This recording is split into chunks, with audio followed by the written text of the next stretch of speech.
When you born, what sex were you? What you mean? I'll let the people know. When your mother had you, what sex were you? Cool world, blanketed in darkness.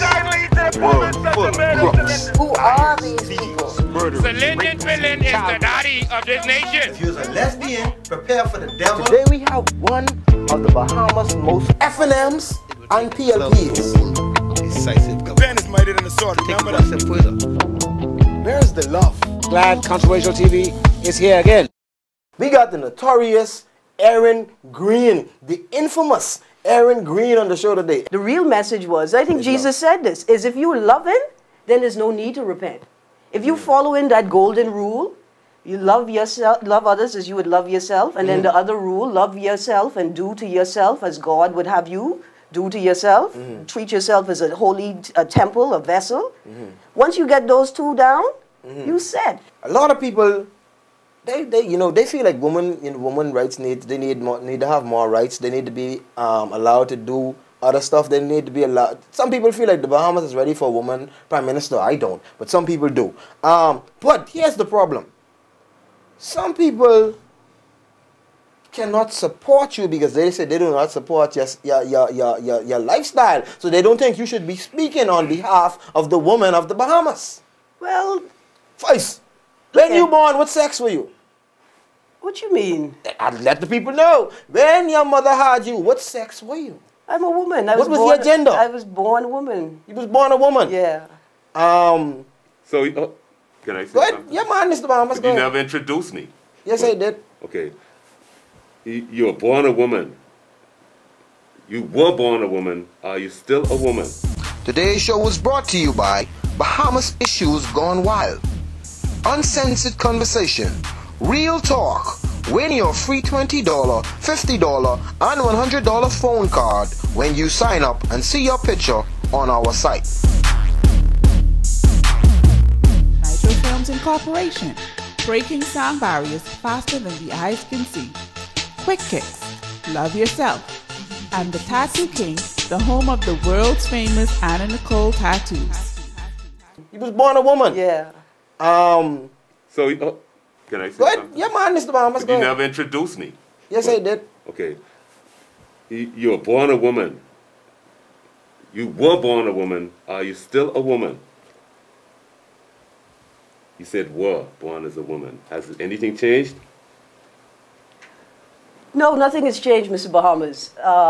In fact, I find that a bit of a nonsensical statement. Yeah, I was born a woman and I'm still a woman. Nothing has changed. Okay, because sitting here beside me as a man, look like you're trying to steal my identity. Miss Erin never said she was a man. No, but she's, You wear Isaac, Ms. as far as I can see, I can see. Isaac, this is a woman's jacket. This is a woman's jacket. It doesn't, no, hold on now. The clothing doesn't matter. As a matter of fact, I find, no, as a matter of fact, if you're not offended, Miss Green, I find you quite sexy. Yeah, she's sexy. Yeah, you're sexy, Miss Green. You're really sexy. But like I was trying to say, right? When I came in here and you asked me about myself, I tell you as a man. But you were offended by that. No, sir, I was not offended by that. I was offended that that was the way that you chose to respond to my question. I asked you, what qualifies you to be the embodiment of the Commonwealth of the Bahamas? You said that you were the embodiment of the earth itself, and your response was, I am a man. I am a man. You're here to represent a woman. No, but you were here to represent the earth. You're here to represent the earth, and the traditional representation of the earth is Mother Nature. That's the first thing. But second of all, my perception of the earth is as genderless. Right? Exactly. Is as genderless. So when I ask you what qualifies you to be the embodiment of the earth, you tell me I'm a man. I'm off put by your question. I figure you don't want to answer the question. That was not the question. So you consider them as a male chauvinist then? That answer was chauvinistic? No, in fact, I didn't even consider it as a chauvinistic answer. I just felt that it was combative and that perhaps he did have an agenda and that it just became clear in the answering of his question. Well, there's no agenda here. She asked me you asked me about myself. I told you that I'm a man. You can't see my face. I'm not a woman. I have a man's voice. Yeah, so you didn't have to tell me you were a man. So that was obvious. So Vicky, I mean, Vicky has a man's voice. Yeah, but Vicky is clearly identified as transgender MDF. Yes. Are any of you all familiar with the corner? Which corner? It's a blog called The Corner. No. Well, here it is. I pulled up The Corner, and they has all the information of when you was on Real Talk 94.9, Love 97, and their response. So I want to read one or two. Is that by PK Meow? I'm on BahamasIssues.com? I'm not sure. I don't think it's Bahamas Issues. Yeah. But it says, I know this might sound a little cold, right? But who made her the authority? Many women do not agree with some of her viewpoints. Maybe they might in future to have a cross-section of women who would be more representative of Bahamian women. That's a great point. Let me show you a real vibe, though. I've been organizing and participating in National Women's Week and International Women's Day activities for over 5 years now. Mm-hmm. I've been working closely with the Bureau of Women's Affairs, as responsible for the planning of National Women's Week. Mm-hmm. I have offered invitations to various women's NGOs that meet and are facilitated by the Bureau. I've offered invitations to various individual women throughout our country. I've offered a challenge to women not connected to my organization or my work to please participate in National Women's Week. And the truth is, the reason that Erin Green's voice is the only voice that you hear is because women are refusing to fill the spaces that are available to them. I get this all the time when I go on. I get this all the time when I get on the radio. Why is Erin Green the only voice speaking? The only voice I hear. My voice is the only voice you hear because my voice is the only voice speaking. Who's behind you, Erin Green? This wall. I don't know who's behind this wall. I'm talking about persons. I'm not talking about the wall. My family. Your family. Who else in the community? Who else in government? Let me tell you about politics, in Bahamian politics and the gay movement. This came out in the Nassau Guardian, January 31, and I was right on it. A Bahamian politician was interviewed, and he says the Bahamas is ready for a gay PM. It was written by Brent Dean. Which politician say that? His name is former Exuma MP.